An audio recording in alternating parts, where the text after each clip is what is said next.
Welcome back to another issue of Drum Magazine. I'm Nate Brown. This is a groove analysis lesson. I'm going to be going over the song Chimes at Midnight by Mastodon. And if you're not viewing this in the digital edition of Drum Magazine, you can go to page 48 of the July 2014 issue of Drum Magazine. This section here is cool. Brann Dailor of Mastodon uses some cool techniques. At the beginning in that intro, we're just using a straight 16 beat, which is a good exercise for 16 beat. But what I really want to focus on is on line 3 of this music. We've got some Herta patterns, and this is a cool fill. I'll start by playing it. Some people might want to cheat that and do a bounce, like with the left stick. Left, left, right, left. It's not really cheating, but you're not going to get as powerful of a stroke. So if you can, you want to play that right, left, left. That's actually the hybrid rudiment called the Herta. Or right, left.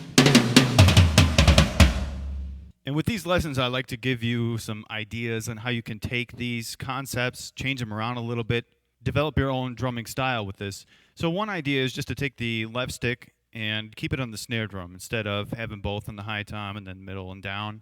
I'll show you what that sounds like.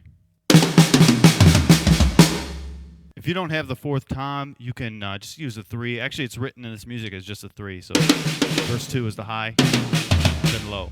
Another cool thing to do with that is to just take the right off of the toms altogether and play the crash cymbal. Keep the left stick on the snare. And usually when you hit a crash cymbal, you're going to hit the bass drum along with it. So we'll add that. I'll show you what that sounds like.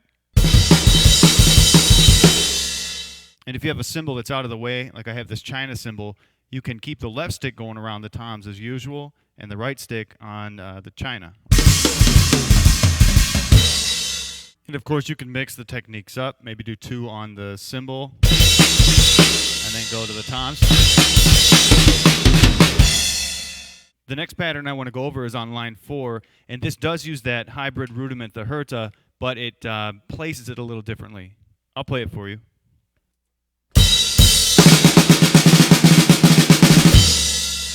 I'll start right on count 3 of that. Right, left, that's the Herta, and then you just have your regular 8th note triplets. 1 and 2 and and you can count that 1 triplet, 2 triplet, or like I did 1 and 2 and or not at all. The next measure is going to start with the left stick. Left, right, left, left, right, left, right, left, left. So you see the Herta pattern actually starts on the 2nd note of that triplet at the beginning. Herta right here.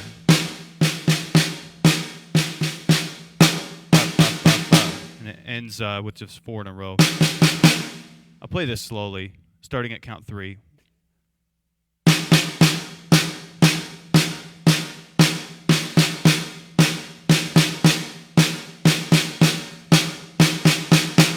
And same thing with this one. Try to avoid the bounce if you can. Single stroke it because you're going to get more power out of it. And you'll notice that all of these notes are accented. They're not going to stand out. Try to avoid having certain ones like stand out. Just like with the other pattern, there's some things we can do to make this sound cool too in different ways. I'm just going to focus on the second measure of line 4. Same as before, we can move the right stick down the toms on each beat and keep the left on the snare. I'll show you what that'll sound like. Keeping it on one tom really brings out that ostinato created. I'll show you. And of course, you can do the same thing with the crash. I'll mess around with this concept and move these patterns around the drum set just to give you some ideas.